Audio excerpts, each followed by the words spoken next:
네, 반갑습니다. 강의를 시작하기에 앞서서 제가 좀 고백할 게 있습니다. 오늘 주제가 보신 것처럼 왜 순복음인가 라는 것입니다. 제가 이 주제를 잡고 나서 곰곰이 생각해 보니까 순복음교회를 저보다 오래 다니시는 우리 장로님들 앞에서 제가 감히 이 주제로 강의를 해야 되나라는 생각이 들었습니다. 그러다 지난 주일에 어떤 성도님을 만났는데 한 달 전쯤에 한 목사님께서 조지신학 쪽으로 박사를 따신 한 목사님께서 기도원에서 이런 주제로 강의를 하셨다는 겁니다. 옳다구나. 이 목사님한테 부탁을 해서 강의를 해야겠다라고 하기 전에 제가 장로에 먼저 문의를 했습니다. 제가 섭외하고 제가 다 잘할 테니까 이번 강의를 그분께 맡기면 안 되겠냐고 그랬다가 이런저에 거절을 당했습니다. 강사 변경은 절대 안 된다고. 그래서 이것도 하나님의 뜻이겠거니 하는 마음에 순종하면서 이렇게 섰습니다. 너무 부족하고 너무너무 부담스러웠습니다. 그럼에도 제가 힘내서 한번 해보도록 하겠습니다. 어제 얼마나 이 강의 때문에 제가 열심히 기도를 했는지 목이 맛이 갔습니다. 장로님도 이번 기회에 다 아는 거 한번 정리한다 생각하시고 들어주시면 감사하겠습니다. 그럼 오늘의 주제, 왜 순복음인가 들어가 보도록 하겠습니다.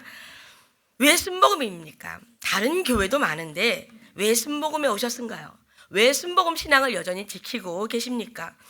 이전의 질문들과 다르게 이거는 제가 인터넷 찾아봐도 안 나오더라고요. 그래서 제가 이번에는 제 주변에 있는 순복음 교회 다니는 사람들에게 물어봤습니다. 그랬더니 가족, 특히 엄마가 순복음교회에 다녀서 뱃속에서부터 자기는 순복음이었다라는 사람도 있었고, 어떤 사람은 이사를 갔는데 하필이면 근처에 순복음교회가 있었다라는 사람도 있었습니다. 또 나를 전도한 사람이 순복음교회 성도였다라고 말하는 사람도 있었습니다. 저도 중학교 3학년 때 큰언니가 저 떡볶이 사준다고 데려간 곳이 성남 순복음교회였습니다. 그때부터 저도 순복음교회였습니다. 여러분, 그리고 아시죠? 이 빨간 가방. 이 빨간 가방에 대한 전설이 있지 않습니까? 빨간 가방에게 전도 대상자로 지목을 당하면 그 사람은 두 가지 길밖에 없다. 하나는 먼저 세상을 뜨거나 아니면 여의도 순복음교회에 가는 것이다. 먼저 죽거나 여의도 순복음교회에 오거나 둘 중 하나. 정말 무시무시하지 않습니까? 이렇게 강력한 빨간 가방에게 지목을 당해서 순복음교회에 왔다. 이런 분들도 여기 계실 것입니다. 또 그 무시무시한 빨간 가방이 아니신 분들도 여기 많으실 거고요. 여튼 순복음교회에 오게 된 이유가 여러 가지겠지만 제가 가장 많이 들은 정답은 말이죠. 제일 마지막에 들어야겠죠. 처음부터 답을 알면 제 강의에 귀를 안 기울이실까 봐 제가 강의 말미에 말씀드리도록 하겠습니다. 여러분, 밀당이 여러분 연애에만 있는 것이 아닙니다. 강의할 때도 이렇게 밀고 당기는 밀당이 있어야 쫀쫀한 맛이 있죠. 우리는 먼저 순복음 신앙이 뭔지에 대해서 살펴보도록 하겠습니다. 순복음의 의미에 대해서 보겠습니다. 복음은 복음이지 순복음은 뭔가요? 복음과 순복음은 다른가요? 순복음은 그냥 교회 이름 아닌가요? 믿지 않는 사람들뿐만 아니라 크리스천 중에서도 이런 질문을 하는 사람들이 많고요. 심지어 우리 여의도 순복음교회 다니는 성도님들 중에서도 순복음의 의미를 잘 모르시는 분들이 있습니다. 순복음이라는 말은 영어 full gospel에서 왔습니다. full, 가득 차다, 충만하다라는 형용사고요. 그러니까 full gospel은 직역을 하면 충만한 복음이라는 것입니다. 그럼 충만한 복음이 뭐냐? 성경이 기록된 대로 몽땅 전부 그대로 믿자라는 신앙입니다. 다시 말해 복음을 부분이 아니라 전체로 모두 하나님의 말씀으로 받아들이고 변질하거나 왜곡하지 말고 순수한 복음 그대로 믿자라는 것이죠. 왜 이런 주장이 나왔는가? 시대적 배경을 좀 봐야 합니다. 19세기에 자유주의 신학이라는 것이 유행했습니다. 여러 가지 특징이 있었는데 가장 심각한 것은 예수님을 그냥 인간으로 보는 거예요. 역사 속에 나타난 예수님의 행적, 가르침 여기에만 포커스를 두고 예수님을 하나님이 아니라 그냥 도덕 선생쯤으로 여기는 것이죠. 또 문서 비평, 고등 비평 이런 것들이 있어서 성경을 고대 문헌으로 보고 비평하는 것입니다. 예를 들면 모세오경 같은 거 그냥 한 덩어리 모세가 쓴 것으로 보지 않고요. 제사장 문서, 야훼 문서 적게는 4개 혹은 8개 문서로 되어 있다고 하면서 막 쪼개는 거예요. 성경을 하나님의 말씀이 아닌 그냥 연구 자료 하나의 문서로 보고 그렇게 비평을 했고 난도질을 했습니다. 또 다른 한쪽에서는 자연과학이니 뭐니 하면서 기적 같은 걸 믿지 않게 됐습니다. 성경에 기록된 기적? 그냥 비유다. 아니면 고대 근동에서 있었던 신화 이야기에서 가져온 거다. 뭐 이렇게 보는 것이죠. 이러한 경향들에 반대해서 아니다. 성경은 하나님의 말씀이다. 그러니까 성경을 쪼개지 말고 있는 그대로 믿자 하는 것이 full gospel이라는 용어를 사용하게 된 것입니다. 그럼 두 번째로 순복음 신앙의 뿌리, 유래를 알아볼 건데요. 순복음 신앙은 갑자기 하늘에서 뚝 떨어진 것이 아닙니다. 역사적 뿌리가 있는데 그 출발은 물론 성경입니다. 여러분이 너무나 잘 아시는 사도행전 2장에 나타난 오순절 성령 강림 사건입니다. 예수님이 부활하신 지 50일째 오순 말 그대로 열흘이 5번 되는 50일째 되는 날에 마가다라방에서 제자들이 모여서 기도하다가 성령님이 임하셨고 그들 모두 성령 충만을 받아 방언을 말하기 시작했습니다.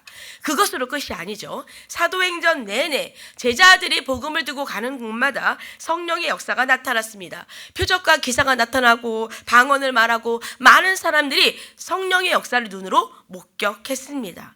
이와 같은 성령의 역사가 사도시대 초대교회를 넘어 현재까지 이어지고 있습니다. 다시 말해 성령의 역사는 현재 진행형이다.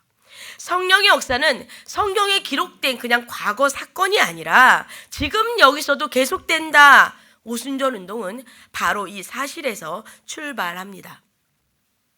찰스 파람이라는 목사님이 미국 토피카의 베델 성경 신학교를 세우고 학생들을 가르쳤는데 1900년 12월에 크리스마스 휴가를 맞아서 집으로 돌아간 학생들에게 숙제 하나를 내줍니다. 성경을 연구해서 성령 침례의 증거가 뭔지 찾아와라. 휴가를 마치고 돌아온 학생들이 성경을 보니까 대표적인 표적은 방언입니다 라고 이야기를 했습니다. 그래서 파람 목사님이 성령 침례, 방언?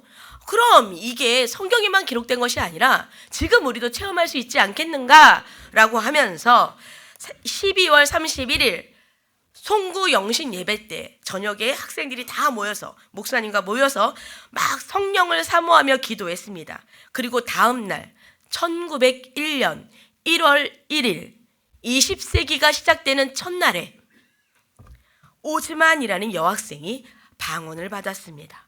이전에 한 번도 들어보지 못했던 중국어 방언을 3일 동안 말했습니다. 나중에 파람 목사님을 비롯해서 그곳에 있던 100여 명의 사람들이 모두 다 성령 침례를 받고 방언을 말했습니다. 이후 찰스 파람 목사님이 시카고로 학교를 옮겨서 성령 체험과 방언을 계속해서 강조했는데요. 그의 강의를 듣고 성령 체험을 한 사람 중 한 사람이 윌리엄 시무어라는 흑인 목사였습니다. 이 시무어 목사가 LA로 올라가서 이 성령 운동을 계속했어요. 그곳이 바로 아주사 거리였습니다. 이 아주사 부흥 운동에는요, 놀라운 성령의 역사가 나타나서 3년 동안이나 지속되었습니다. 이 사진에 나타난 곳이 그 부흥회가 있었던 건물이고 이 흑인 목사님이 윌리엄 시무어 목사님입니다. 당시 기록을 보면 시무어 목사가 막 안수하고 기도하면 팔이 잘렸던 사람들이 그 자리에서 팔이 막 자라나기도 하고 또 어떤 날에는 교회에 불이 났다는 신고를 받고 소방차가 온 거예요. 근데 이 건물 위로 이 15m나 되는 높이 성령의 불꽃이 막 솟아오르는 것을 주변 사람들이 보고 전화해가지고 그런 해프닝이 있었다고 합니다. 아주사 부흥 운동은 강력한 성령의 임재가 너무 나타났어요. 그래서 난리가 났어요. 사람들이 구름대같이 모여들고요. LA 타임즈 같은 신문들이 이를 크게 보도했습니다. 당시 신문기사 보도입니다. Pentecost has come. 오순절이 도래했다. 뭐 이런 기사들이 실리게 되었습니다. 이 아주사 부흥 운동에서 성령 침례를 받고 한국으로 가라! 라는 음성을 듣고 온 선교사가 바로 메리 럼시 선교사입니다. 우리나라의 오순절 신앙을 처음으로 전해준 선교사이시죠. 이분이 이 가운데 계신 허웅 목사와 함께 1933년에 우리나라 최초의 오순절 교회인 서빙고 교회를 세우게 되고 그 첫 담임 목사가 박성산 목사입니다. 그러다가 1952년 미국 하나님 성회에서 정식으로 아더 체스턴 목사를 한국에 파송합니다. 다음에 기독교 대한 하나님의 성회가 설립되었고 이 교단에서 세운 학교가 순복음 신학교, 이 순복음 신학교의 사회 졸업생이 바로 조용기 목사님이십니다. 제가 저렇게 동그라미로 표시를 했습니다. 정리하면 이렇습니다. 우리 순복음은요, 교단으로 하면 기독교 대한 하나님의 성회, 줄여서 기아성이라고 하죠. 여기에 속해 있고요. 기아성은 다시 세계 하나님의 성회에 속해 있습니다. 그리고 기아성을 포함한 오순절 교단들이 세계 오순절 협회에 모여서 활동을 하고 있는데 이 협회 이름이 PWF, 이번 당회장님께서 사무총장으로 선출된 단체고요. 2022년에 우리 교회에서 열렸던 PWC 대회가 바로 이 협회에서 주최하는 3년마다 열리는 큰 오순절 행사입니다. 여기까지가 이제 우리 순복음의 유래입니다. 그럼 이제 순복음 신앙의 내용, 특징을 한번 살펴보도록 하겠습니다. 순복음 신앙에는 다양한 내용들이 담겨 있습니다. 오중복음, 삼중축복, 4차원의 영성, 순복음의 7대 신앙, 절대긍정, 절대감사, 여러 가지들이 표현될 수가 있죠. 저는 여기서 한 3가지만 제가 꼽아서 설명드리도록 하겠습니다. 첫째, 뭐니 해도 삼중축복입니다. 초창기부터 조용기 목사님께서 강조하신 메시지고요. 우리 순복음의 성도라면 모를 수 없는 것이죠. 우리 교회 입구에도 떡하니 이 말씀이 적혀 있습니다. 바로 요한 3서 2절 말씀입니다. 우리 다 같이 한번 읽겠습니다. 시작!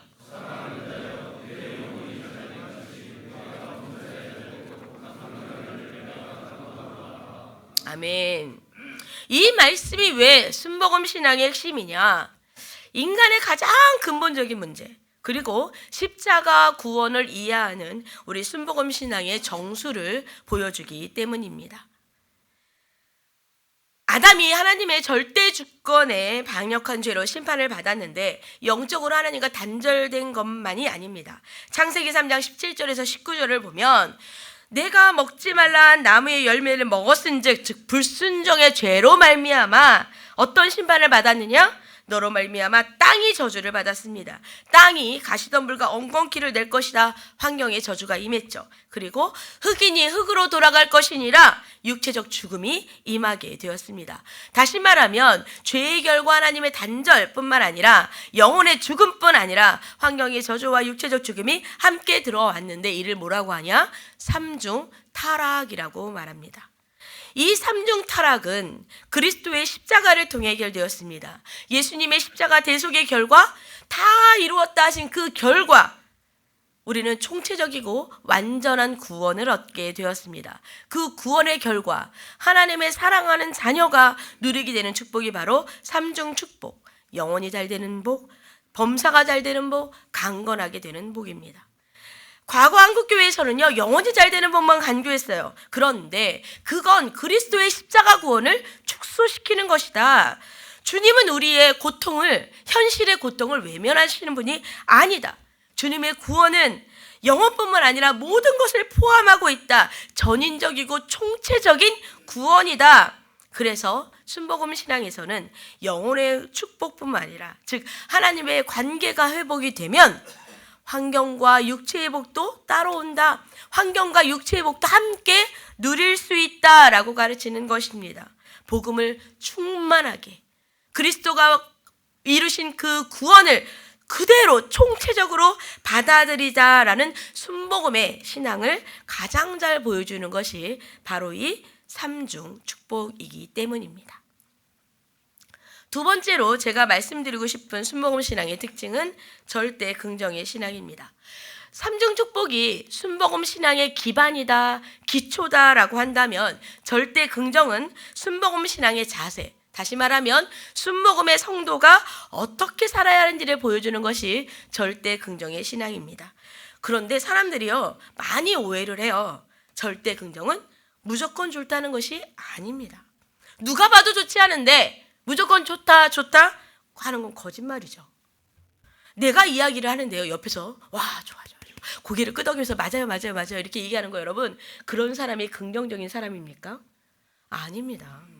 그런 사람은요, 생각이 없는 사람이거나 혹은 여러분의 환심을 사려고 하는 사기꾼입니다. 여러분 조심하셔야 됩니다. 긍정적인다는 것은요, 맹목적인 낙천주의가 아닙니다. 그럼 절대 긍정은 뭐냐? 절대 긍정은 긍정적인 요소를 찾아내는 것입니다. 긍정적인 태도로 가장 많이 이야기되는 것 중에 하나가 물이 반쯤 있는 컵에 대한 이야기입니다. 이에 대한 두 가지 반응이 있죠. 물이 반이나 남았네, 혹은 물이 반밖에 안 남았네. 일반적으로 사람들은 이 두 사람 중에 A, 물이 반이나 남았네 하는 사람을 긍정적인 사람이라고 말합니다. 제가 이렇게 얘기하니까 한 학생이 손을 들고 이렇게 얘기했습니다. 에이, 아닙니다. A는요, 긍정적인 사람이라서 물이 반이나 남았다 말한 게 아니라 이미 물을 많이 먹어서 배불러가지고 물이 많이 남았다라고 하는 것이고, B는 부정적이라서 저렇게 말한 것이 아니라 물이 너무 많이 먹고 싶어서, 그런데 물이 반밖에 없으니까 반밖에 안 남았네라고 말한 거예요. 아, 요즘 학생들 진짜 똑똑하죠. 일리가 있습니다, 여러분. 생각해 보세요. A가요, 물을 너무 많이 먹었어요. 충분히 배가 불러요. 근데 반쯤 남은 물을 보니까 와, 반이나 남았네, 이럴 수 있죠. 또 B는 막 운동하고 왔어요. 갈증이 나요. 물 너무너무 많이 먹고 싶어. 근데 요만큼 남았어. 그러니까 반밖에 안 남았네라고 아쉬움을 표현할 수가 있죠. 그럼 좋아요. 이 학생이 대답해서 한번 시작해 봅시다. 갈증이 나서 물이 반밖에 없다?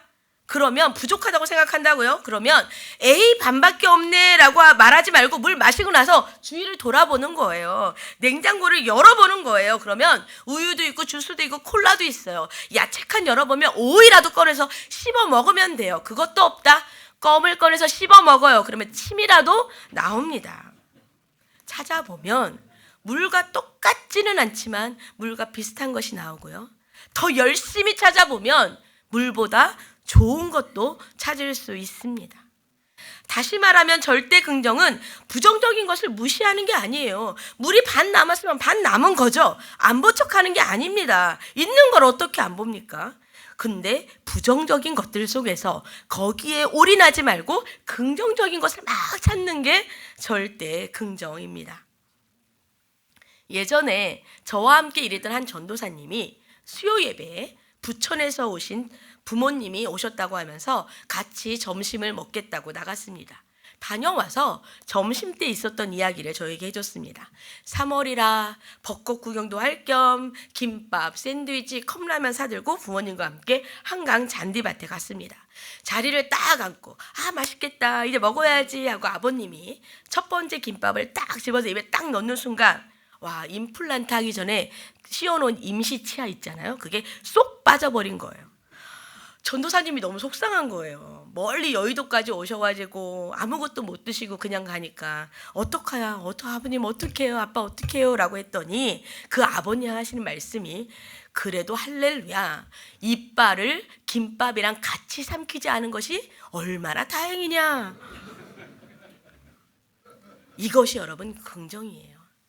임플란트 빠진 거 속상하죠. 기껏 오셔서 김밥 하나도 못 먹고 가는 거 속상하죠. 그죠? 좀 먹다가 좀 드시다가 중간에 혹은 말미에 이빨이 빠졌으면 그래도 괜찮아요.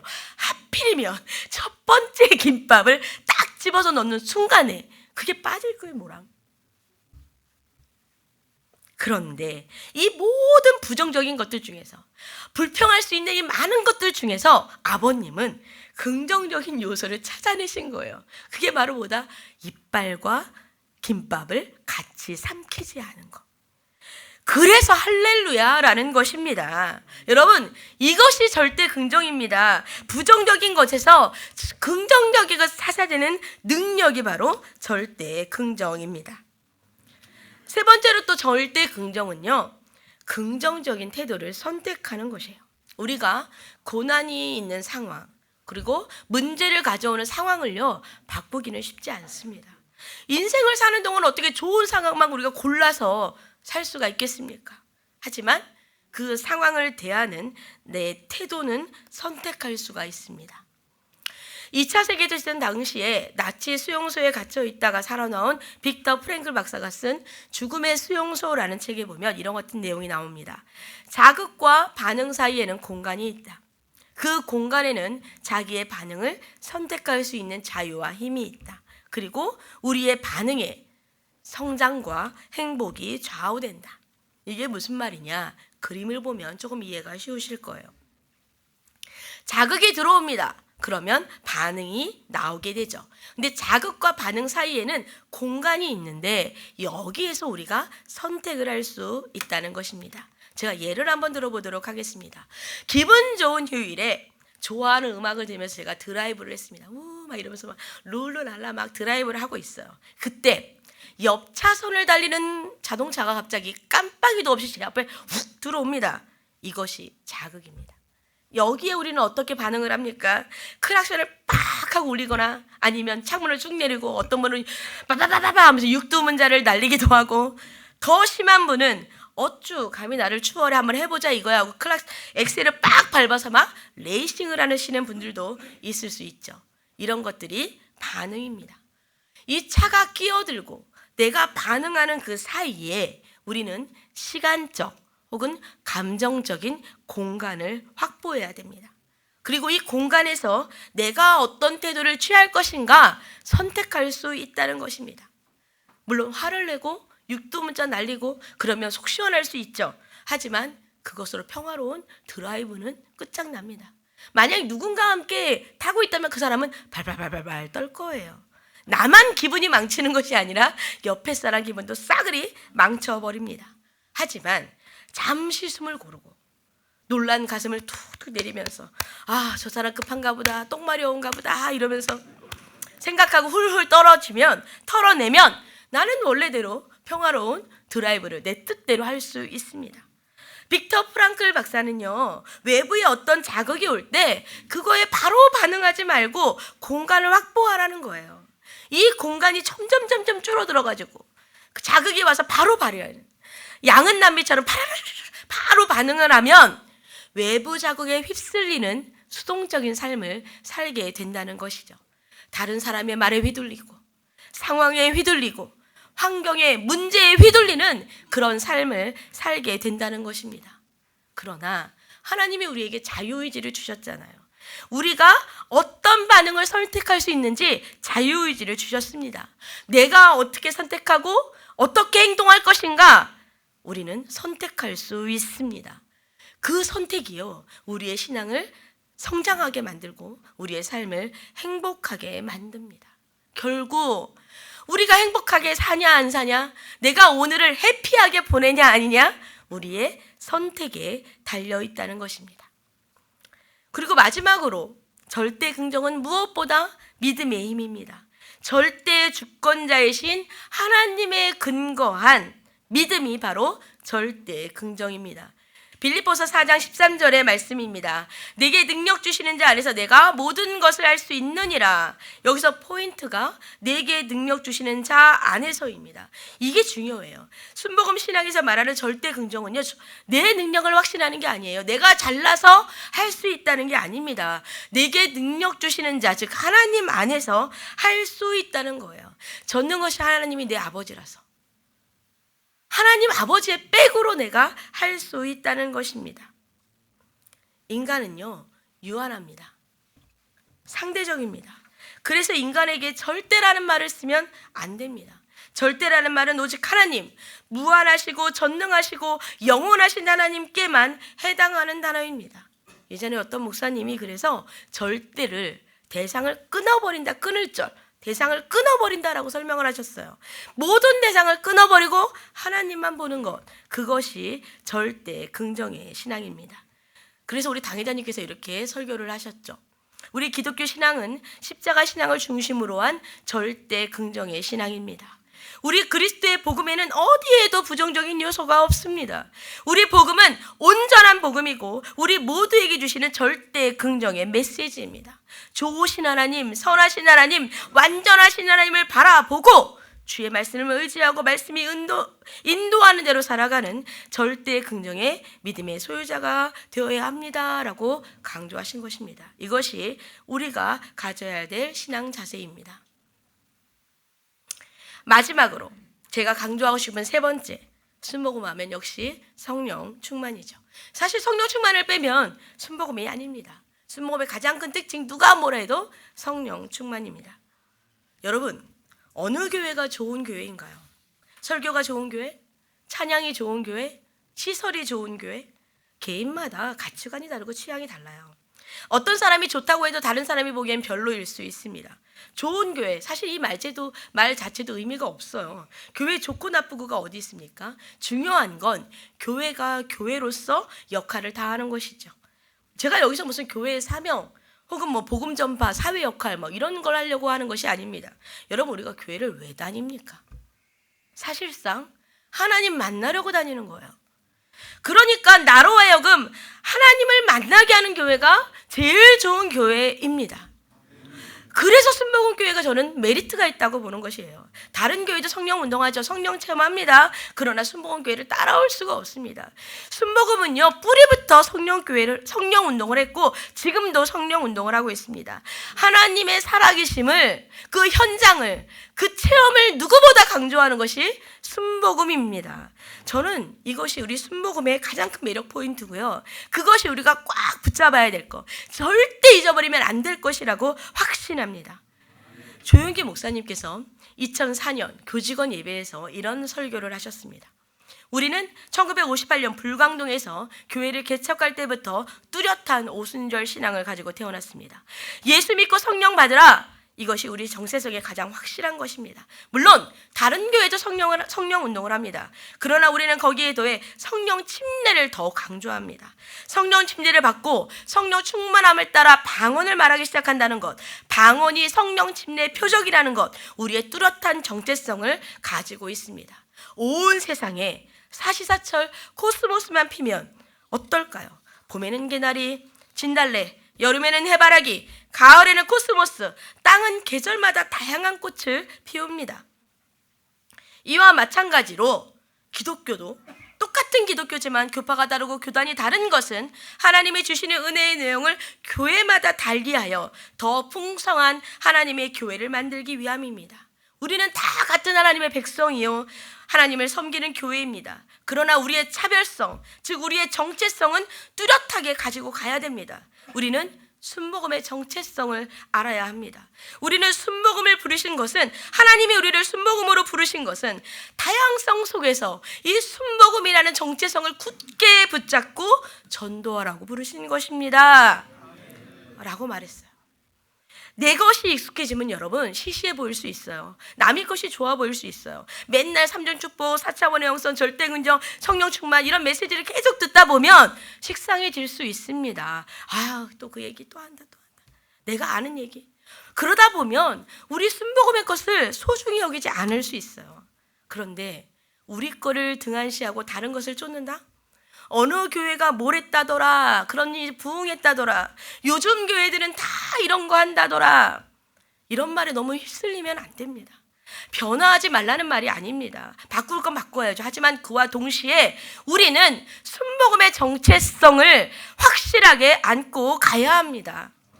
순복음의 신앙이 모든 면에서 뛰어나다고 말할 수는 없죠. 이런저런 비판이 있을 수 있습니다. 그러나 한국과 세계 교회에 지대한 영향을 미친 것도 사실입니다.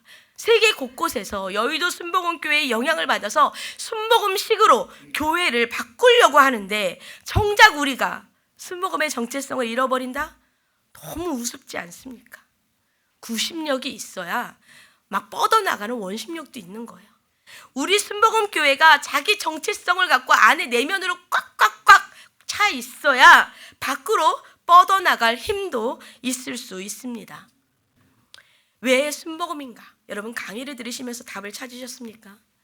예전에 제가 신학교를 다닐 때 다른 교단에서 오는 한 교수님이 이런 말을 하셨어요. 자기는 순복음이 너무 싫었답니다.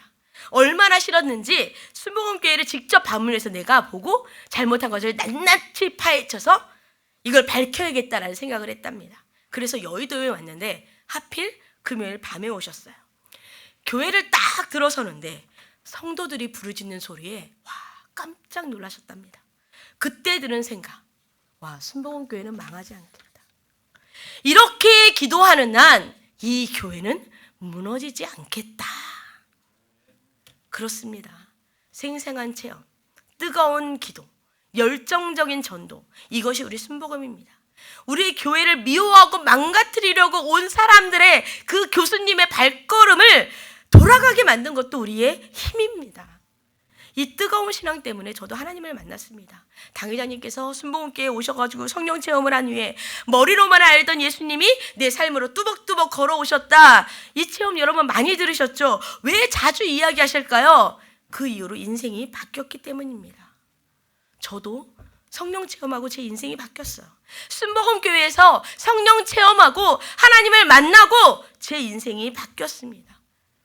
그래서 저는 순복음교회로 저를 전도한 우리 언니에게 평생 감사하고 있습니다. 제가 다시 선택한다고 해도 저는요, 순복음이고 죽었다 다시 살아나도 저는 순복음입니다. 저만 그럴까요? 우리 장로님들도 순복음교회에서 성령 체험하고 하나님 만나셨잖아요. 부인할 수 없는 성령 체험하셨잖아요. 뜨거운 기도 해보시면서 눈물 쏟아 보셨잖아요. 그래서 우리는 순복음입니다. 순복음 신앙을 통해 성령 체험을 했기 때문입니다. 오늘 제 조직신학 특강 마지막 시간입니다. 그래서 오늘 저는 결단으로 마무리하려고 합니다. 우리 한번 외쳐보겠습니다. 나는 순복음의 성도다. 한 번 더 외쳐보겠습니다. 나는 순복음의 성도다. 기도하겠습니다. 사랑의 하나님 아버지 감사합니다. 하나님, 우리를 이 교회에 성령의 체험이 가득한 이 교회에 우리를 불러주셔서 하나님을 만나게 하시니 감사합니다. 하나님을 우리를 이곳 가운데 불러주신 그 하나님의 부르심을 우리가 잊지 않겠습니다. 하나님, 순복음의 정체성을 가지고 성령 충만의 뜨거운 신앙을 가지고 하나님 우리가 앞으로도 살아가겠습니다. 놓치지 않겠습니다. 순복음의 성도로 살겠습니다. 하나님, 매 순간순간마다 예배 때마다 성령의 불로 응답해 주시옵소서. 우리 장로님들의 발걸음을 주님께서 붙들어 주시고 일평생 하나님 성령 충만한 순복음의 성도로 살아갈 수 있도록 도와주시옵소서. 감사드리며 우리 주 예수 그리스도의 이름으로 기도했습니다.